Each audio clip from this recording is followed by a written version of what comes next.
So welcome everyone, and it is great to have you here. My name is Harshita Kapoor, and I am an educator. I am here because I love children. I care for children, and so I care for teachers as well. Now, that is why this event has been organized for teachers. Um, it's about flipped learning, implementation of flipped learning by Jim Baker. So Jim is a self-identifying maverick. I'll just introduce him briefly. He is a self-identifying maverick with 50 years of experience as a teacher. He has written for The Guardian, and the majority of his career was spent as a chemistry teacher at Lincoln Christ Hospital School. In his penultimate year, he was awarded a Lifetime Achievement Award.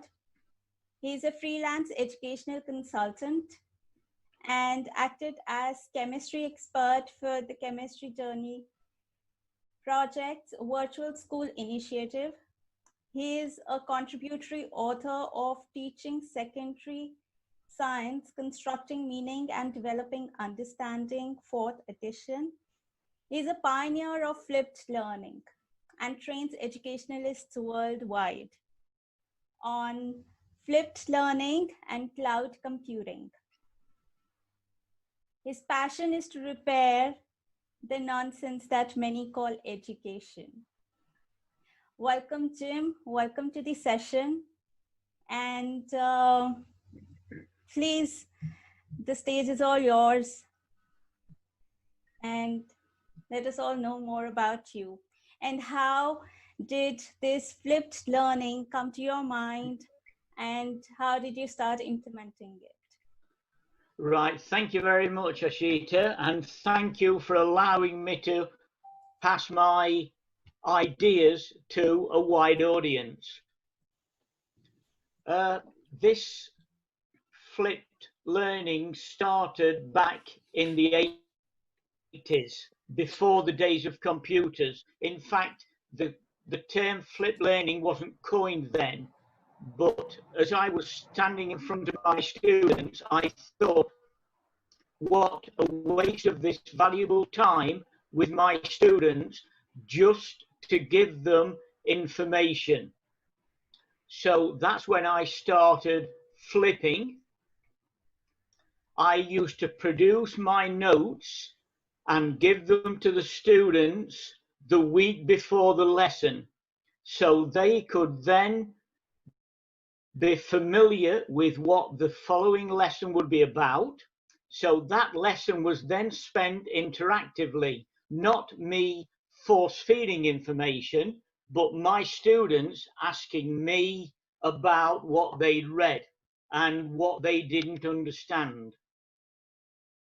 And this is how it should be. What I always say is, I tell my students, anything you can do outside the classroom, i.e., read the notes, you should be doing outside the classroom.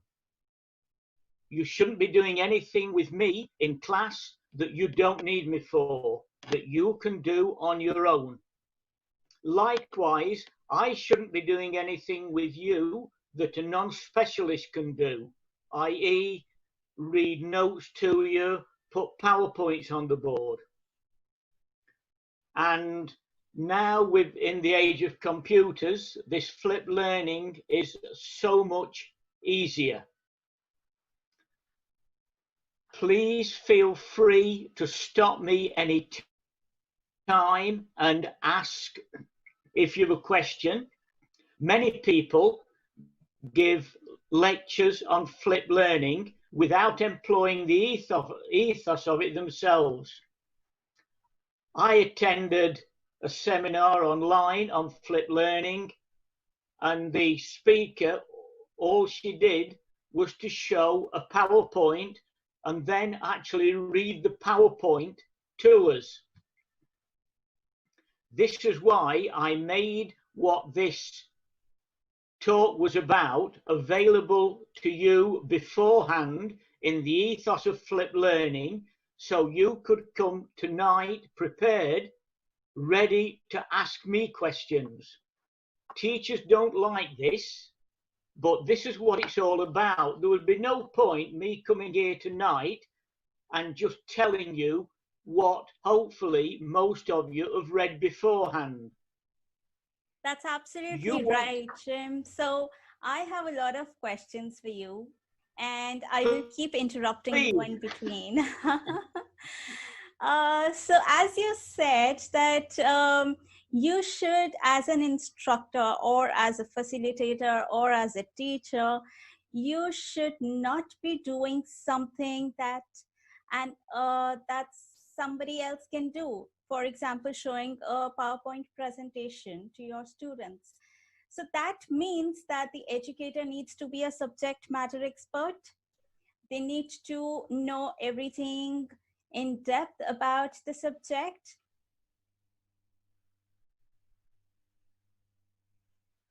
Absolutely. But even if they do not, they should not fear questions they cannot answer, because they can always say to the students, Google it. Right. What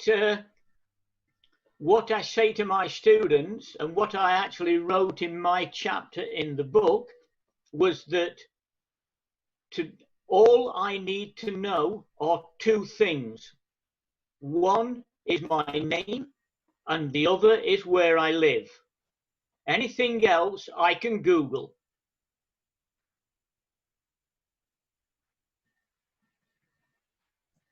That's right.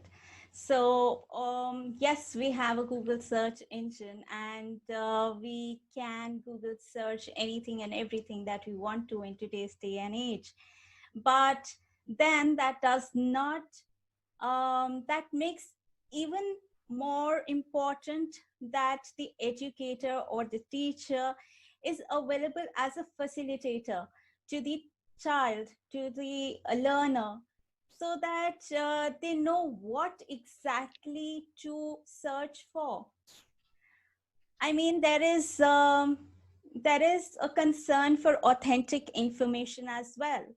When children are searching for information on the Google search, how do you make sure that it is authentic information that they come across? So it's the right duty of the educator to make sure that the children are in safe hands. Correct. This is why I put correct information on my Google Drive, which is available to my students 24/7, 365. Often, if I give them a YouTube video, as you know, many other like videos appear at the side, and sometimes my students will come back and say, "Oh, I found another video, sir. I could understand it better than the one that you recommended. Can you add it to the resource bank?" Which I look at the video, and if appropriate, I will add it to the resource bank. This gives that student, oh, I've contributed to this resource bank, and this makes them feel I'm part of the lesson. I'm contributing to the learning of the class, and this really makes them enthusiastic. Far better than sit down, keep quiet, I'm speaking, do as I say. That is so true. Make them a part of the learning journey. That is absolutely true. So tell me, Jim, how easy is it to implement flipped learning in a school curriculum?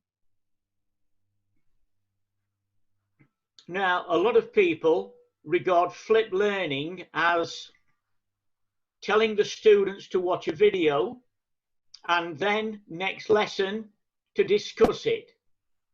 But I regard flipped learning as far more than that. my students are on a 2-year course. So from day one, I have the whole 2 years mapped out. So when Arshida said, how easy is it? Well, to begin with, I wouldn't say it's hard work, but it's getting the resources for the whole package beforehand. That's right. So on Google Calendar, I will show you all this when I share my screen later. On Google Calendar, which I share with my students, I'm in just 1 day a week on a Monday. For every Monday for the 2 years, the students can see on the calendar what topic we are doing in class, and there's all resources there for them to be prepared. Okay. So they have access to the entire year's content beforehand, and Yes. they can study at their own pace. That's amazing. So if I can just add this story, in 2017, I had a minor stroke and I was off school for a month. Oh. So one of my students emailed me and said, sorry to hear about your stroke, sir, but it didn't matter. You weren't really needed because the way that you work, we've got access to all the material. And if there's anything we don't understand, we can just email you and you'll get back to us. To me, that says it all. It's nice not to be needed. Exactly. That is exactly what needs to be, that the educator is not needed until unless they have a query, they really need to know something. So this is amazing, Jim. So how do you keep yourself available to your students all the time? I mean, it is not easy that you teach so many students and they can pop up with any query or any doubt at any point of time. So how do you keep yourself available to all of them? Now, there's only a limited number of hours in the day. So I'm very fortunate in that I am now retired, but I did this before I was retired, that I will do tasks, only do tasks that I believe will help in the learning of the students. So I don't believe in marking. Marking takes up so much of the teacher's time. And it's one of the biggest scams in education. My students mark their own work with the answers because they learn so much from marking their own. So the time that is freed up by me not doing what I call unnecessary tasks allows me to be available to get back to my students with an answer, which takes possibly 10 minutes, which is far less time than it would take me to mark a book, put all the silly comments that you're supposed to put in. Right. Right.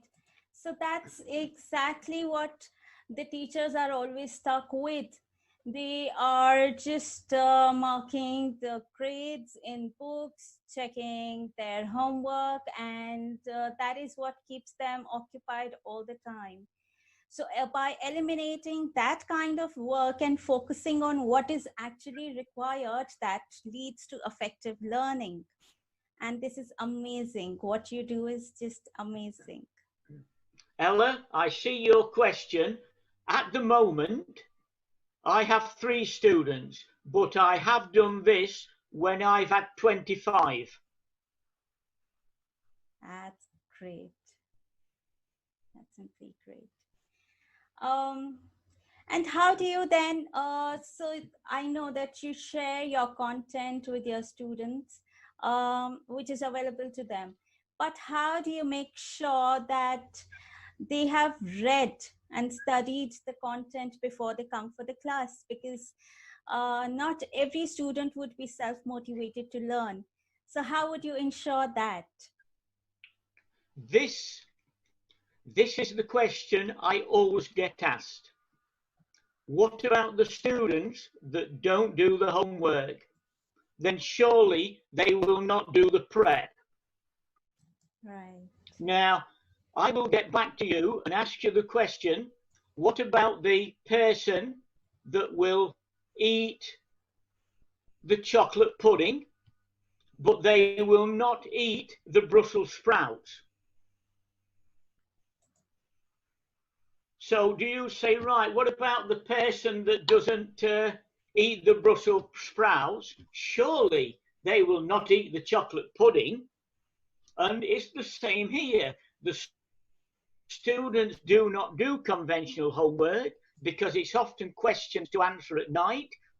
They get stuck on question 2. There is nobody to ask.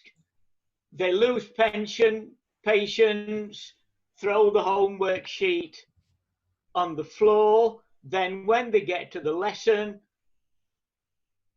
they have an anti-lesson.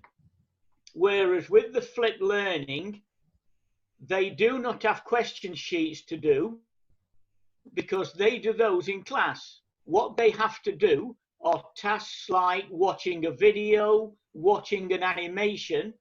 So I call it prep. The prep tasks are achievable by all, whereas the homework wasn't. So this is why the students that didn't do the conventional homework will do the preparation. That's right. That's so true. So this is amazing, like how you hold them accountable for their own learning. And so Ella is asking, do your students ever work in groups? Sometimes they can work in groups because one person in the group can help the others. Again, this is one advantage of flipped learning. That's right. And very often, one student can explain something to another student in a way they understand, whereas the teacher cannot put it in their language. Right. Right. So that's great. So Jim, would you like to share with us how do you really implement all of this? Right, so can I share my screen? Yes, I'm just making you a co-host.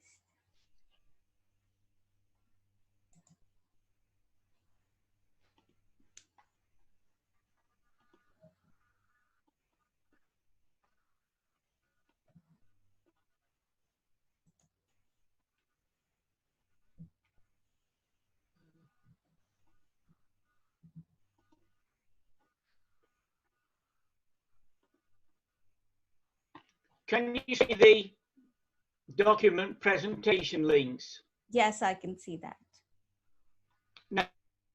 Now, I've actually put this on the chat box, so I've made this available to you so you can access this and look back on how I work after the meeting.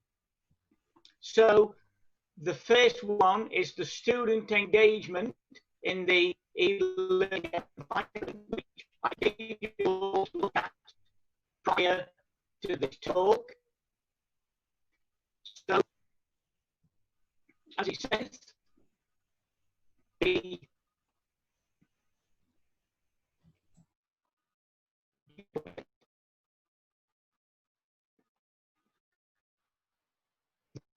prime aim is to educate students to become independent learners.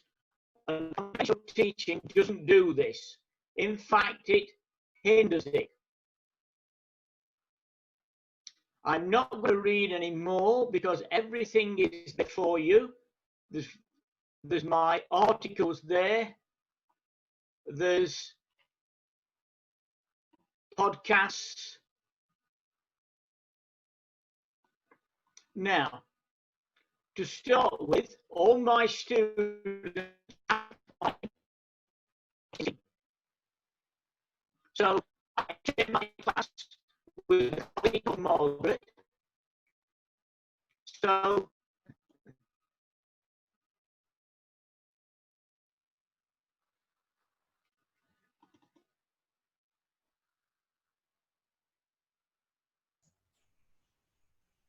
Jim, your voice is not audible. 2 years, there's the AS, which is year 12, and A, which is year 13. So on this, they can see the 29 chapters in the book, of course. So you can see from this, putting which chapter, myself or Margaret, and for each topic in each chapter, there's a link. It will take them to a resource, often a PowerPoint.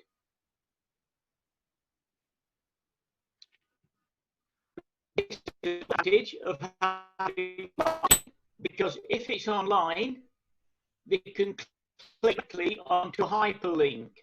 If it's in a book, they then have to go to a computer and put in the hyperlink. So that is the fee they receive. Jim, can you please Next. Jim, can you please repeat this once more? Sorry? Because the voice was cracking. We could not hear you clearly. Sorry, so. Can you please repeat it once more? Yes, did you see that document? Yes, we can see the document. Your voice was cracking, so we couldn't follow that. Right, so all the students receive that document from day one, which tells them which topics I'm teaching, which topics my colleague is teaching, and also for each topic, they have resources. The next is Google.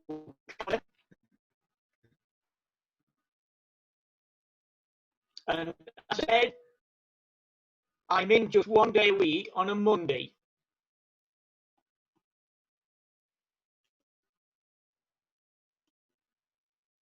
So I wrote this course in September 2019. So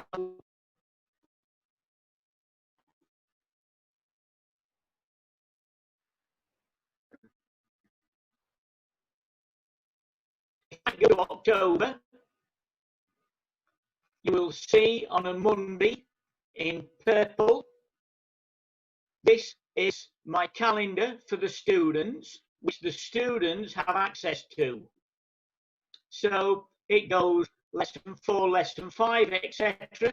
So on the 14th of October, it was lesson 6.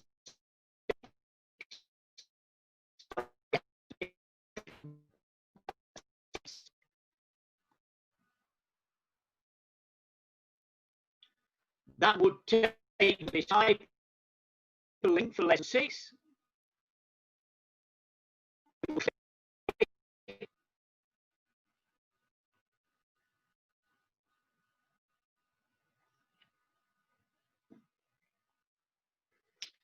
And lesson 6 is on shapes of molecules and intermolecular forces.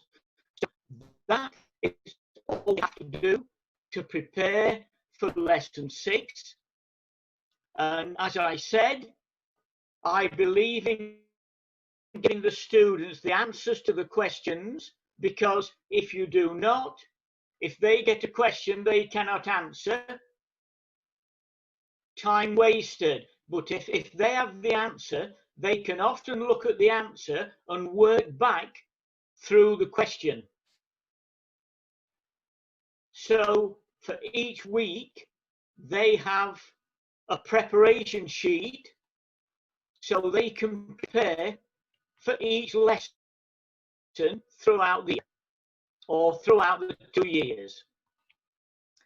Because the course is tested at the end of 2 years, one of the students said, "Sir, to save us going through all those calendar items each week, when we come to revise, can you put them all together?" So this is what I did next.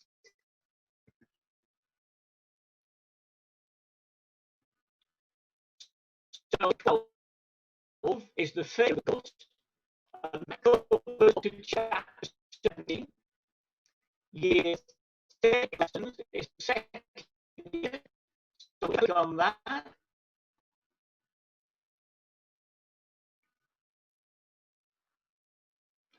That covers from chapters 18 to 29. So when they revise, they can look at the topics they're not sure about.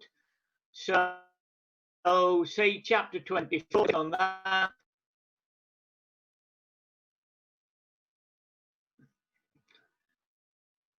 And there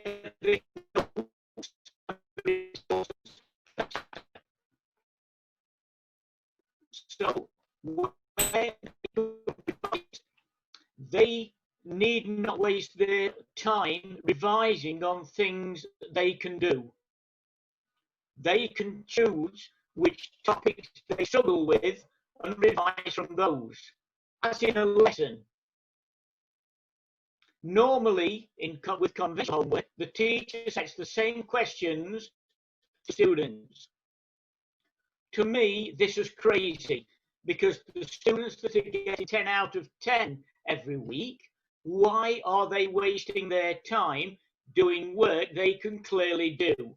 So by doing the questions in class, I say to my students, imagine you're in an exam. Look at the questions. If it's a question that you think, yes, I get pretty well full marks on that in an exam, forget about it. Concentrate on the questions that you think I want to crop up in an exam, and try those questions while I'm here to help you. So each member of the class can be doing different questions that they would struggle with. Whereas if they were doing those at home, they wouldn't have anybody to help them.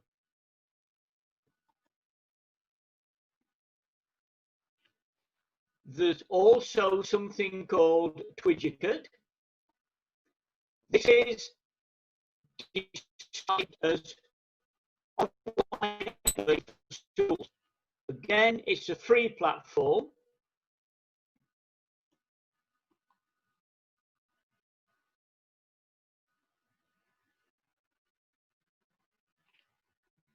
You can have as many classes as you like and as many teachers assigned to a class. So if I just open this class here,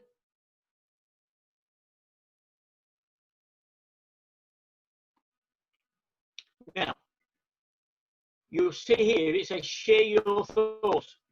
So students can actually post something on there, any question. As the teacher, I will receive an email to say that somebody has posted a question. I can then go on to here and answer the question. Now, I know I do just teach the sixth form, but I was teaching this year 11 class, which had 31 students in it. And one girl here, Jade, I was doing a lesson on alkanes. So at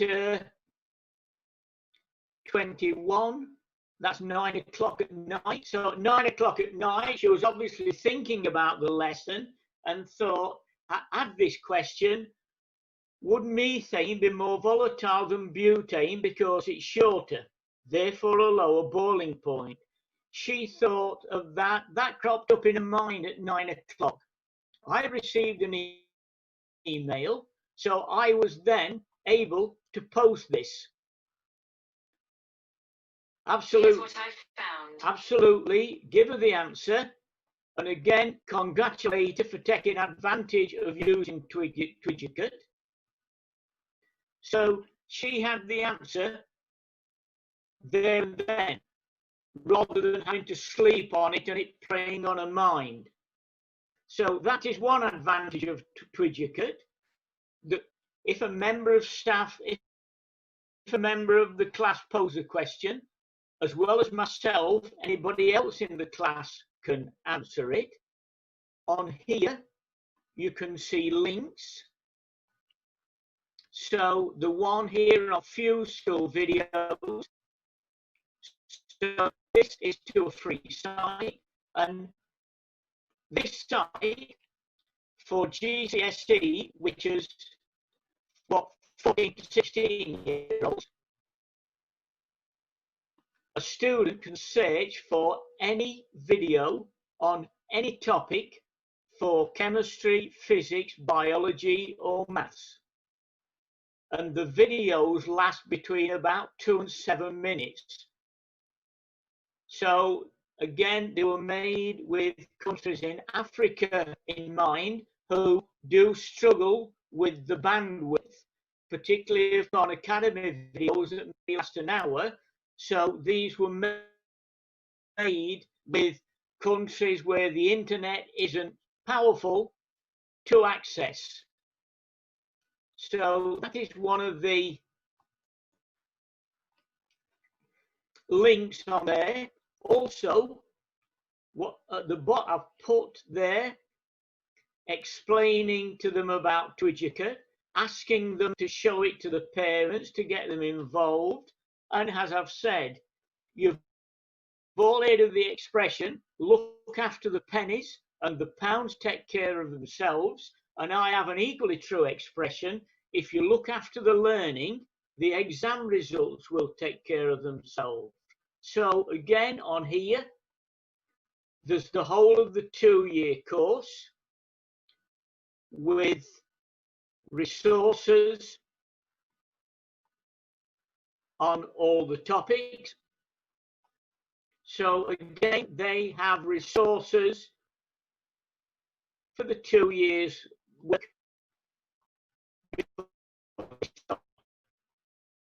So to me, this is what flipped learning is. It's providing the students with everything they need for the whole course. And the less you are needed, to me, the better this method is succeeding. Possibly the best video, I'd like to share this letter with you. In 2014, I trained on the flipped classroom, and just over a year ago, I received this letter from the head of the school. I'll just give you, can you all see the letter? Yes, I'll just read it out, Jim. Right. Dear Jim, I am writing to you an update on the benefits of the flipped classroom practice. To start with, as I have shared with you in the recent past, it was difficult. As a concept, convincing change to both staff and parents was a challenge because people do not like changes, and certainly not anything that embraces more of a commitment. Having gone through the incredible change, we now find ourselves celebrating the outcome. This result came as a surprise to teachers who now find themselves able to set a task and concentrate on quality of knowledge. That's amazing. Students come prepared with questions, suggestions, and even opinions on the task set, whether the task is to look at a link, video, or research. I have recently observed a science lesson where students came back with responses and reactions to a video clip asked to look at home. Some were saying how awful the social pressure are on medical development. The passion that was so apparent, the leadership skills displayed, and the amazing conclusions they came up with was very impressive. This is because they did the thinking themselves. Parents alike can see the standard and engagement of their child's work, and even they have comments to bring into the lesson. So the parents are also involved. Thus, the concept works. It works because there is less time spent on repetition and information that a student can retrieve alone. This responsibility is great for their self-esteem. It gives them ownership of their learning and develop lifelong skills for future studies. So thank you for introducing us and training us on flipped classroom concept. Best regards, Maria. This is amazing. Now, when you this, are... this video is possibly the best one I've seen of to explain Flipped Classroom. Are you all able to see the video? Yes, we can see the YouTube video. Grammarly can help. This sentence is correct.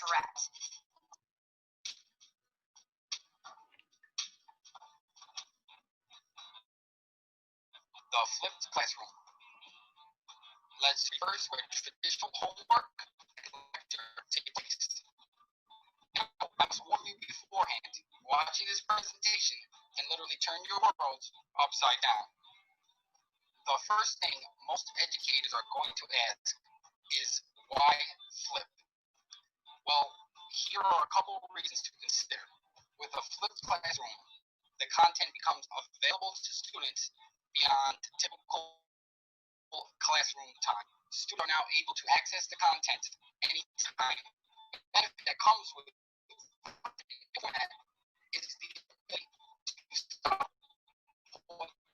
itself. Students can write down questions about the content at home. Then, when students enter the classroom, they are already prepared to ask these questions to their teacher. When a teacher flips the classroom, that teacher is able to walk around the room. Ultimately, flipping a classroom frees up time for teachers to work with students individually. Now, let's take a quick break to think about how our students are used to acquiring knowledge. Students of today mostly learn through phones and computers. Students of today are comfortable with the model how they usually access knowledge. Let's see. We know some students allows personalized.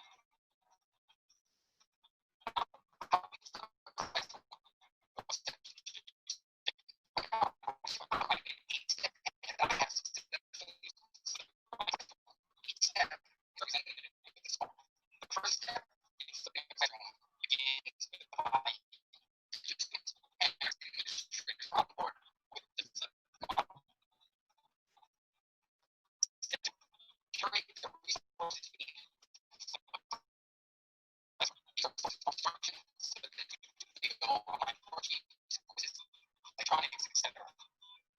Now, moving on to the actual day of class. Classroom management is required for a flip model, just like a traditional model. Very early on, be sure to spend time incorporating expectations and procedures, as this learning style may be new. Number 4 is technology training. Teachers need to curate videos, YouTube channel, and create playlists. Students must be able to access and interact with online content. Now we get to the actual flipping. And number 5 is assignment content for homework. Students will access content through videos, hybrid docs, interactive PowerPoint slides, and much more. Next up, number 6. Students work on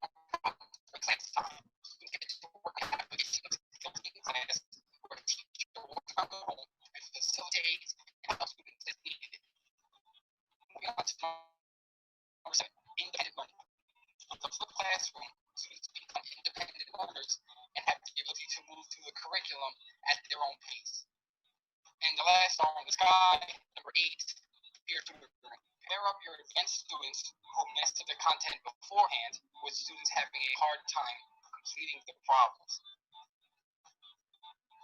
So what does it actually look like?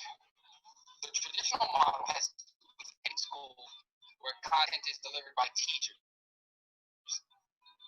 and students going home to work on problems. But here, we're getting rid of that model and replacing it with a flip model. In the flip model, students work on problems when they were at school, and when students are at home, content is delivered online.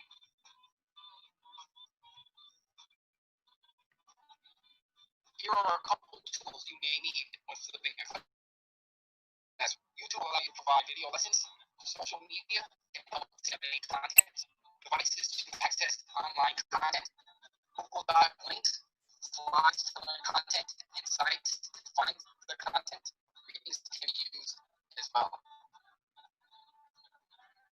Right now, I would just like to say thank you for your time, and please subscribe to this channel, and I really would appreciate it. All these videos, etc., are on these presentation links, which will be made accessible to you all after the presentation. Has anybody got any questions at this stage?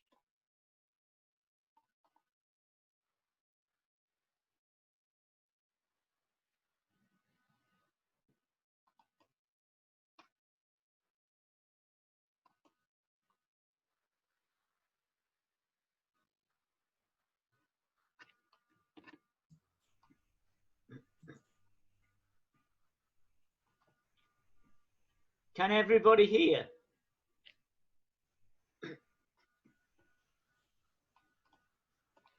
Can everybody hear me? Yes, we can hear you loud and clear.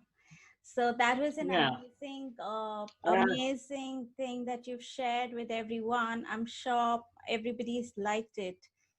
So there is one question that is, can we add more tools like Padlet, Menti, and all? Like what, sorry? Like Padlets, Menti.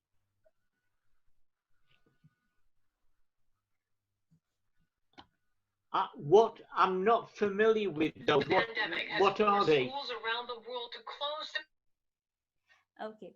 So these are various other Are they collaborative tools. platforms? These are different tools and platforms for collaborative learning where you can,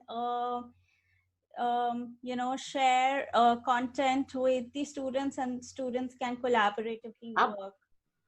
Absolutely. As you saw in that video, flip learning is doing at home what is normally done at school, i.e. the students accessing the information, and doing at school what is normally done at home, i.e. the questions. So this method can apply to any platform and any subject and any age. Could I just share something with you, please? Yeah, sure.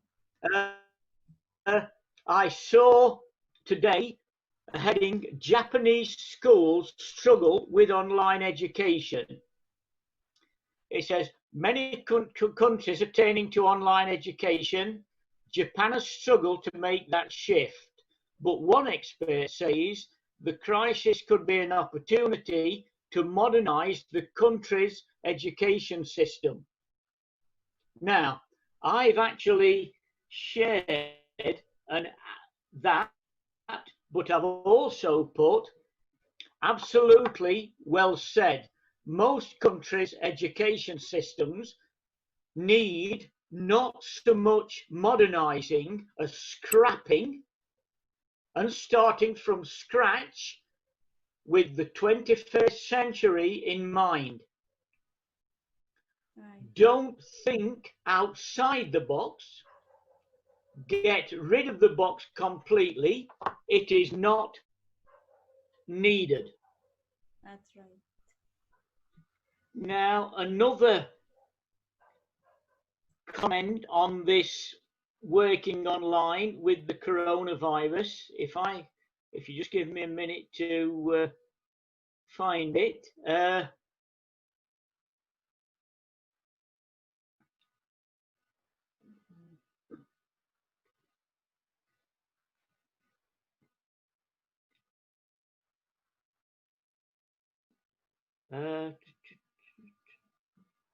Here we are. This is from the Wall Street Journey. So from the Wall Street Journey,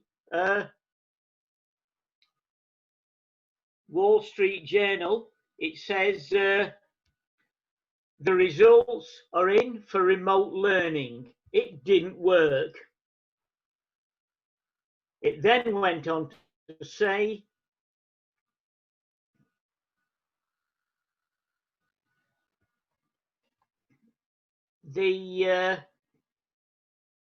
what it said was that the teachers and the students, it didn't work because the students and the children didn't have time to plan for this, because they never even had the concept of working online. So I made the comment to this. It didn't work because many running it had no idea how to make it work. Teachers, students and parents need training in online working and online learning. With correct training and knowing what tools to use, it does work. I then said rowing a boat with one oar and one rudder does not work either. But add another oar and a rudder and it works fine. That is absolutely true. So exactly that is what needs to be taught, and that needs to be adapted by educators. That brick room teaching does not work online. It's an absolute different teaching pedagogy that you will have to do. Giving lectures online and making students overwhelmed with content from your lectures does not really work, because you have technology. So make use of technology. That is what we are. It's basically a blessing in disguise, because you have got an opportunity to experiment with utilizing technology to teach. You can upload the content on the site, on the cloud, wherever you feel like, and then share it with your students and implement a different strategy of teaching and reaching out to your students, rather than using the same rhetoric method of lecturing. So that's exactly what needs to be done. You've rightly said so. Can I, if there was one word I'd like to remove from the dictionary, it's teaching. Because teaching implies standing at the front and what I call force feeding information. No wonder the students get sick when they're force fed information, just as we get sick if we force feed ourselves with too many chocolate puddings. When people ask what I do, I say I'm an entertainer, because children learn only when they're having fun. And in the words of Einstein, I don't teach my children, I simply create the environment in which they can learn. That is so cool. That is exactly what the learner needs in today's day and age. They do not want the age-old system of lectures. So that is true. Ella is asking, isn't online learning like flipped learning?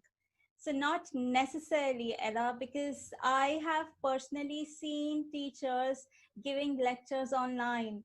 So they would schedule a live session and just give lectures. As Jim rightly said, flipped learning is not only about sharing a PowerPoint presentation or a video with your students.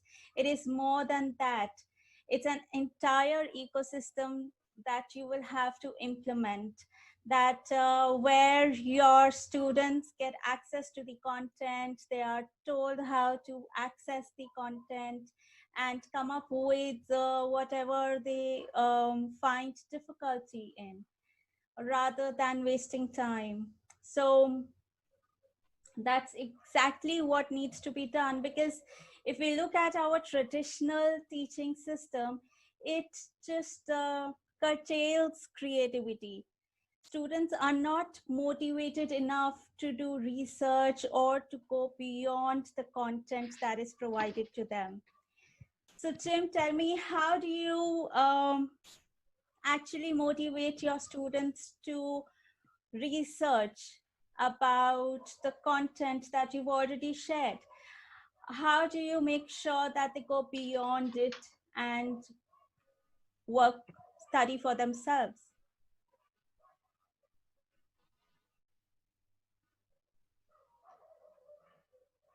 Jim, am I audible?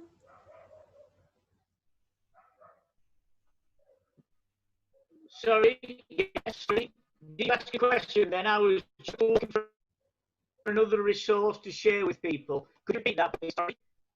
Okay, I just asked that how do you motivate your learners to go beyond the content that you've already shared with them? How do you motivate them to research and study more and be more self-motivated to learn? So for them to be on the chat, I've just shared my YouTube channel. Now, the students are not motivated by conventional teaching because they're told to sit in rows and don't speak until I ask you a question. This is why students do not like to come to school, why they are not motivated. By employing the flipped teaching, a flipped classroom model, they are motivated because they're coming to a lesson where they can actually ask questions, not be asked questions by the teacher, where they can actually ask the teacher questions and hopefully catch them out. And which child wouldn't want to go and ask the teacher questions to make them look silly? So by this method, the student that is generally enthused now become enthused by being given this freedom to actually play, in some cases, a major part in the lesson. So it's not the case of just as it wasn't the case of the children cannot eat, they can eat. They do not like to eat the Brussels sprouts, but yes, because the chocolate cookie is more appeasing, they will eat that. It's more attractive. Likewise, they won't be enthused, will not attend the normal school, because I equate that to the Brussels sprout. That's right. The flipped learning school is like the chocolate cookie. They like to come. That's the best analogy I can give. Does that make sense? Absolutely, that absolutely makes sense. And I know, from my personal experience as a teacher, I know students love to challenge their teachers' knowledge. So they just love it when they can question you and challenge what you know and what you don't know. So this is amazing, Jim. Now we have another question here from Ella. Could you say that flipped learning is like project-based learning? I see the similarity with project-based learning, but my chemistry students are 16, 17, 18 years of age, and they are not doing projects. But in class, they can each be working on their own questions, the questions that they find challenging to them. So in a fact that they are working on separate, as a group, different groups may be working on different projects, different students can be working on different projects. So there is a similarity there. That's right. So there's another question. What if the students don't take the classes at home and come unprepared? So that's what you told us Right, earlier. so again, this is what's asked. What about the student that comes to the lesson unprepared? Now, if this child doesn't do the homework, there's no way of knowing until they've left the classroom, left the books on the desk, and you've gone through them all, in which case the students have gone. With the flip model, what happens in the lesson is talking about what they prepared for that lesson. So I will ask the students, oh, what can you tell me about this? What did you think of that video? So it soon becomes apparent who has not done the preparation. And they feel, oh dear, it's caught me out. So next lesson, you know which ones to ask. So they will certainly make sure that they'll think, oh, he's going to ask me again next lesson. I'd better get the preparation done this week. And it works. It works far more effectively than detention if they've not handed the book in. All right, yes, just like in the traditional classroom you would. That's amazing. This is how you hold them accountable for their own learning. And so the students come prepared in the next class. That's amazing.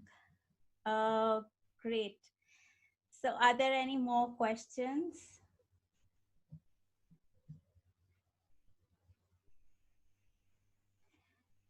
Jim, this has been an amazing learning session. I'm sure everybody's learned a lot. If you can give them access to that, I've put on I can send it you afterwards if you like. I'll send you those presentation links where there's the access to the Google Calendar, etc. on there. Okay. And also, if you can give them the access to my guest book. Yes, I will add that.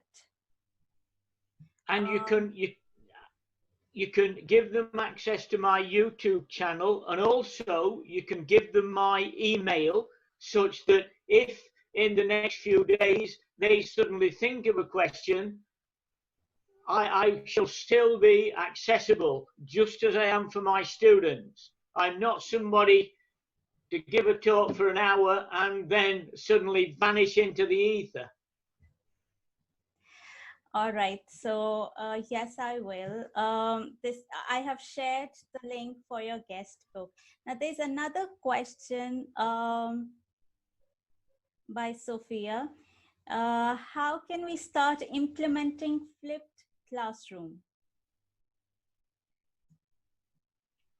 Now,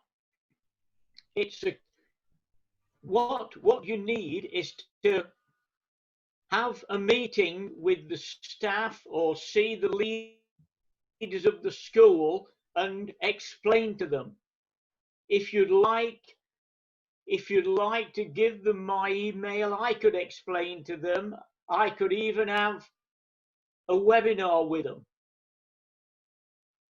And then I am sure you've all got plenty of resources.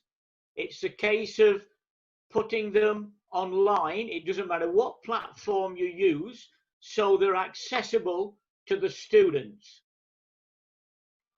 I also feel it's good to have a Google Calendar which you can put the links to the resources on and share with the students. This is the bit that Ashita said to start with about how easy is it to implement flipped learning.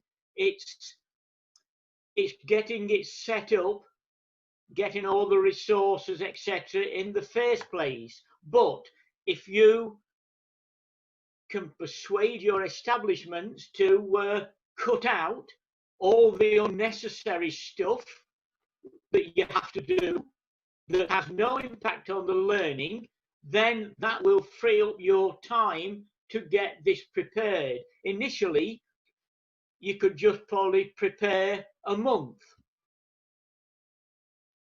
And then the freed up time by not marking, you can gradually build up on this.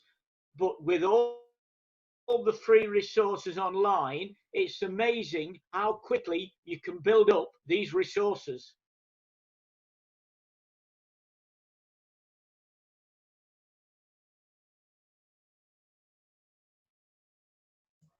That's right. So that is exactly what needs to be done. I have also added your Gmail ID in the chat. So anybody who's interested to take it further with Jim, they can contact you.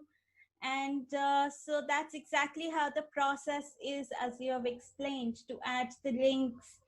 First of all, create a calendar and then upload the content, create the links to the appropriate documents, and provide the access to the content to your students, along with the questions and answers. So they have access to the answers as well. So this is an amazing method of teaching, Jim. I'm sure everybody's loved it. Well, I just hope that people, I have not yet, apart from the politicians and the people that administer schools, I have not yet met a real person, and by real person, I mean the practitioners that are actually in school educating the students. I have not met a real educator that has not agreed with me on these ideas. Absolutely. And may I just say, over here, 50% of maths and science teachers pack up within 3 years.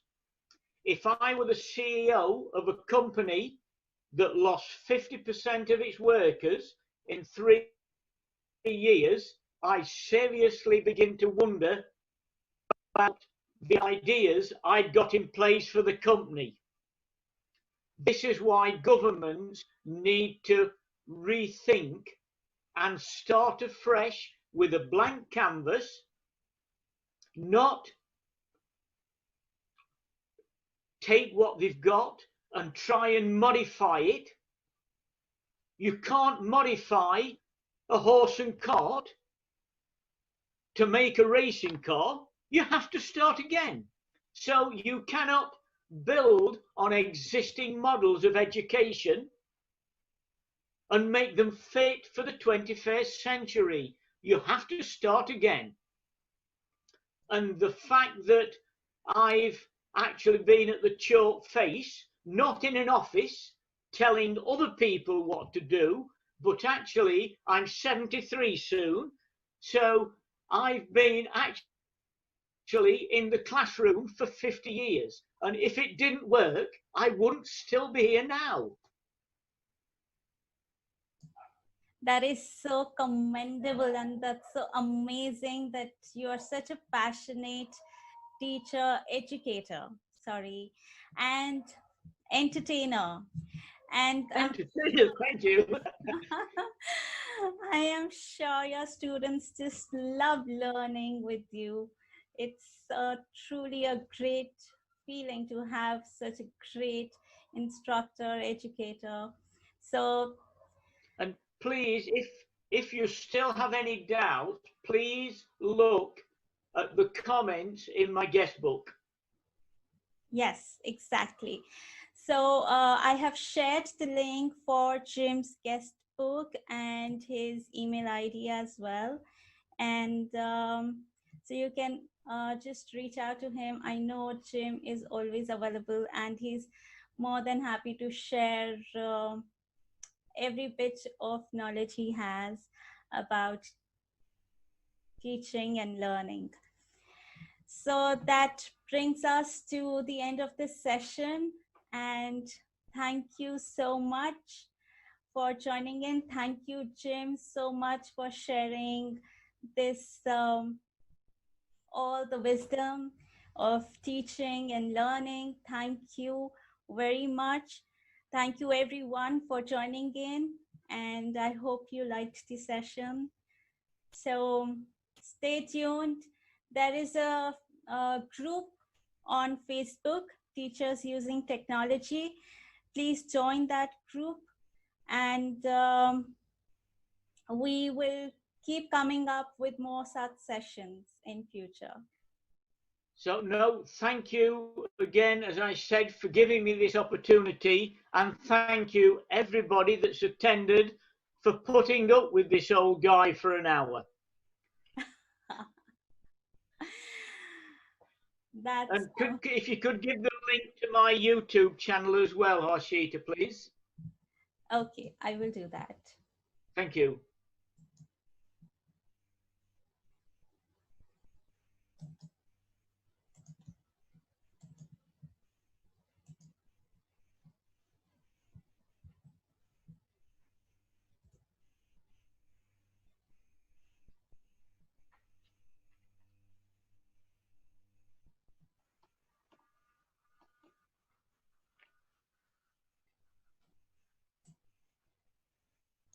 How many participants were there, Harshita? Can you tell?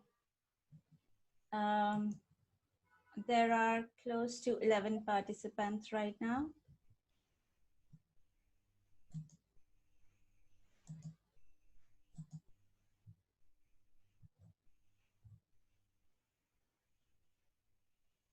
So I've added the link to your YouTube channel as well in the chat. Thank you. And this is great. We've had participants from across the globe, I guess. And thank you. Thank you everyone for joining in, and stay safe and enjoy teaching. Thank you. Thank you, Jim. Thank you, everyone. Thank you.